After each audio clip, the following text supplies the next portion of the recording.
வர முடியவில்லையே என்று நினைக்கும்போது பணத்தின் மீது இன்னும் அதிக வேகம் வருகிறது. நினைத்து பாருங்கள், ஒரு எண்ணம் எழுந்தியவுடன் அந்த எண்ணம் தானாக நிற்பதில்லை.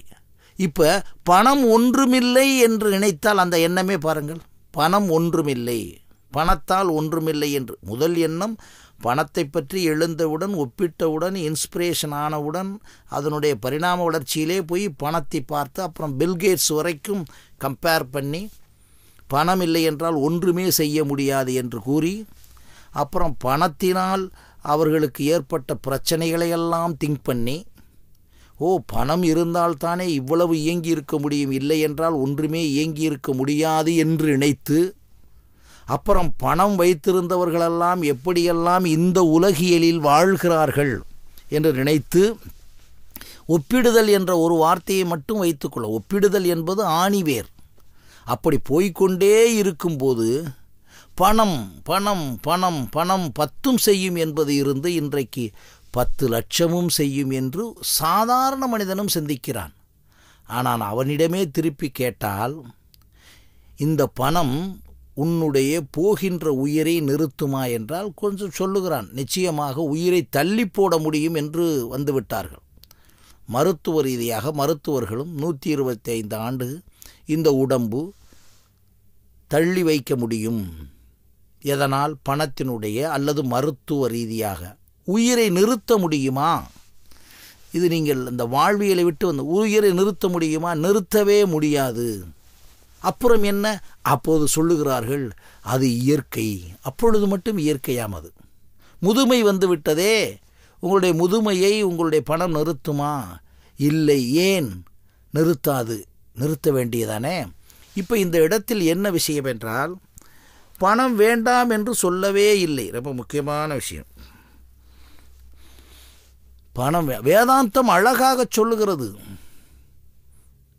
ஈசாவாஸ்ய உபனிஷத்திலே அழகாக சொல்லப்படுகிறது. வாழ வேண்டும், அனுபவித்து வாழ வேண்டும், 100 ஆண்டுகள் அனுபவித்து வாழ வேண்டும் என்று தெளிவாக சொல்லுகிறது. இறந்துவிடு என்று எந்த வேதாந்தமும் சொல்லவில்லை. நினைத்து பாருங்கள். இதிலிருந்து நாம் என்ன தெரிய வேண்டுமென்றால், உலகம் மாயை என்று நமக்கு கூறப்பட்ட விஞ்ஞானமானது வேதாந்தத்திலே இருக்கிறது. அப்போ வேதாந்தத்தின் மூலம் அது தகவல் கொள்கிறது. நமக்கு உள்ளே போருங்கள். உலகம் மாயை என்றால் அது ஒரு பெரிய ரிலாக்ஸேஷன் டெக்னிக்ஸ், பெரிய ரகசியம். இது யாருக்கு சொல்லிக் கொடுக்க முடியும்? அவர்களாக இயங்கும்போது, இவ்வளவு பார்த்தோமே, இவ்வளவு வாழ்ந்தோமே, இவ்வளவு செய்தோமே, இவ்வளவை பார்த்து கொண்டிருக்கிறோமே, ஆனால் அத்தனையுமே மாயையாக அல்லவா இருக்கிறது? அத்தனையும் இறுதியில் உண்மை இல்லை அல்லவா? ஆமாம், பொய்தானே என்று நாம் சிந்திக்கிறோம். ரொம்ப வேதாந்தத்தை நீங்கள் விளையாட்டாக நினைத்து கொள்ள வேண்டாம். எத்தனை பேர் சிந்திக்காமல் இருக்கிறீர்கள் சொல்லுங்கள்? நடைமுறையில் உலகம் பொய்தான், உலகம் மாயைதான். இவர்கள் சொல்ல லஞ்ச லாவண்ய மாயைகளையெல்லாம் நாம் பேச வேண்டாம். இவர்கள் இப்போ உருவாக்கி வைத்திருக்கிறார்களே அதை மட்டும் பேச வேண்டாம். இறுதியில் நீங்கள் எங்கே போகப் போகிறீர்கள்? இதை சொன்னவுடன் வாழ்க்கையை விட்டு வெளியே ஓடி வந்து விடுங்கள். அதனால் இல்லை, இறுதியான உண்மை நிரந்தரம். நினைத்து பாருங்களே, எல்லோரும் இறக்கப் போகிறோம் என்று தெளிவாக அறிவியல் பூர்வமாக மெய்ஞான ரீதியாக அத்தனையும் தெரிந்து கொண்ட நாம் என்றைக்காவது சரி இறக்கப் போகிறோமே, இன்னி இறந்து விடும்போம் என்று ஏதாவது நீங்கள் முயற்சி செய்திருக்கிறீர்களா? இல்லையே. ஏன் முயற்சி செய்யவில்லை? நினைத்து பாருங்கள். நன்றாக தெரிந்து விட்டீர்கள் அல்லவா? அப்போ எல்லாரும் முடித்துவிடும். இன்னொரு 50 ஆண்டுகள் 25 ஆண்டுகள் கழித்து நாம் இறக்கப் போகிறோம் என்று இறந்து விட வேண்டியதானே. ஏன் இறக்க மறுக்கிறீர்கள்? அங்குதான் வேதாந்தம் நிற்கிறது. வேதாந்தத்தை பற்றி சரியாக புரிந்து கொள்ளும். என்ன வேதாந்தம் நிற்கிறது? உலகம் பொய், இதாவது பரவாயில்லை, நீ இறக்கப் போகிறாய் என்பது உண்மை. ஆனால் வாழ்கிறாயே, இது எந்த கல்லூரியில் எந்த ஆய்வில் நீ படித்து வாழ்கிறாய்? வாழ வேண்டும் என்று தூண்டப்பட்டு அந்த வாழ்க்கையிலே நீங்கள் தெளிவாக தீர்மானிக்கப்பட்டு அந்த வாழ்க்கையிலே இத்தனை ஆயிரம் திட்டங்களோடு வாழ வேண்டும் என்று வாழ்கிறீர்களே, இது யார் சொல்லிக் கொடுத்தது உங்களுக்கு? உயிரை விடக்கூடாது என்று யார் சொல்லிக் கொடுத்தது? அங்குதான் நீங்கள் வேதாந்தத்தினுடைய ரகசியங்களை புரிந்து கொள்ள வேண்டும். இந்த உலகம் பொய் என்று தெரிந்தாலும் வாழ வேண்டும், இந்த உயிர் போய்விடுகிறது என்றாலும் வாழ வேண்டும், இந்த உயிர் இனி போகப் போகிறது என்று தெரிந்து கொண்டாலும் திட்டங்களோடு வாழ வேண்டும். இவ்வளவு திட்டங்களும் இவ்வளவு வாழ்க்கையும் நாம் வாழ்ந்தாலும் இறுதியில் ஒன்றுமில்லை என்பது நிரூபிக்கப்பட்டாலும் வாழுகின்ற நீங்கள் வேதாந்தத்தை பற்றி சரியாக புரிந்து கொள்ளவில்லை. அது கூறுகிறது உலகம் மாயை என்பது ஒரு ரிலாக்ஸேஷன் டெக்னிக். எப்படி என்றால், ஓகே ஒன்றுமில்லை, காலம்தான் பதில் சொல்ல வேண்டும் என்ற ஒரு வார்த்தை இருக்கிறதே, எல்லாவற்றிற்கும் காலம்தான் பதில் சொல்ல வேண்டும். நேத்தி நேத்தி என்று இருக்கிறதே, இதுவல்ல இதுவல்ல இதுவல்ல இருக்கிறதே, எல்லாவற்றையும் சிந்தித்து பார்த்தீர்களால் அதனுடைய ஆழமான உட்கருத்து இது ஒரு ஒரு ஒரு ஒரு இன்டர்பிரட்டேஷன் அல்ல. இதை சிந்திப்பதற்கு யாரும் தயாராக இல்லை. காலையில் எழுந்ததிலிருந்து இரவிற்குள் ஆயிரக்கணக்கான பிளானிங்ஸ் வைத்திருக்கிறீர்கள், திட்டங்கள். அதை செயல்படுத்துவதற்கே உங்களுக்கு நேரமில்லை. அப்பொழுதுதான் நீங்கள் துடிக்கிறீர்கள். என்ன செய்யலாம்?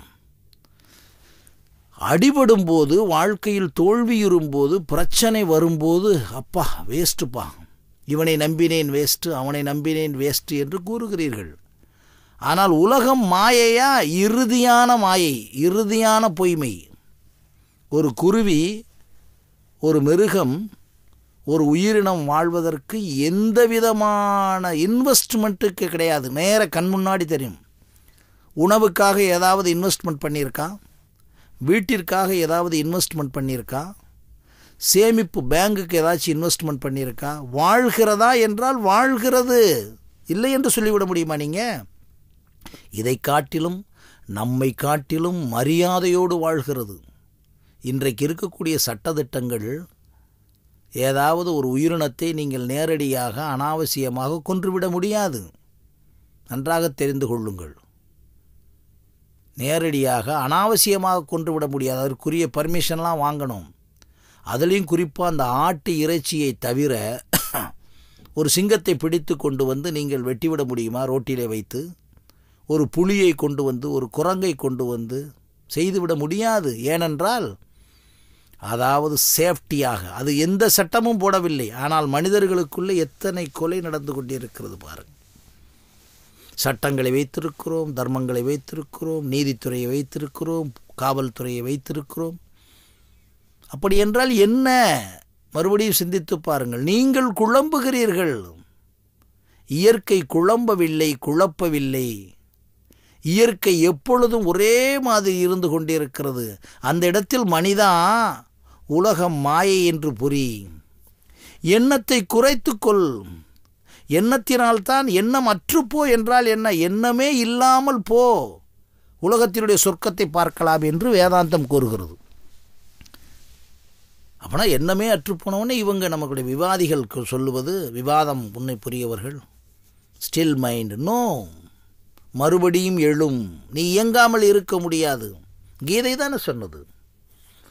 இப்பொழுது இருக்கக்கூடிய பௌதீகம் பல்வேறு விஷயங்களை ஆய்வு பண்ணி இருக்கிறது. இந்த இடத்துல சிந்தித்து பாருங்கள். அப்போ என்ன? உலகம் மாயை என்பது வேதாந்தம் சொல்லியதில் விஞ்ஞானம் இருக்கிறது. எண்ணமற்று போ என்று சொன்னதிலே விஞ்ஞானம் இருக்கிறது. ஸ்ட்ரெஸ் மேனேஜ்மெண்ட்டை சொல்லப்பட்டிருக்கிறது. எத்தனையோ ஆயிரம் ஆண்டுகளுக்கு முன்னாலே மனிதன் நாயாக அலைவான், தரிகட்டு அலைவான். இன்றைக்கு நினைத்து பாருங்கள், மனநோய்கள் உலகம் முழுவதும் பரவிவிட்டது. முதல்ல பணநோய்கள் பரவியது. பணத்தை கணக்கு வழக்கு இல்லாமல் பெற்றுக்கொண்டே இருக்கிறார்கள். எப்படியெல்லாம் பணத்தை பெற முடியுமோ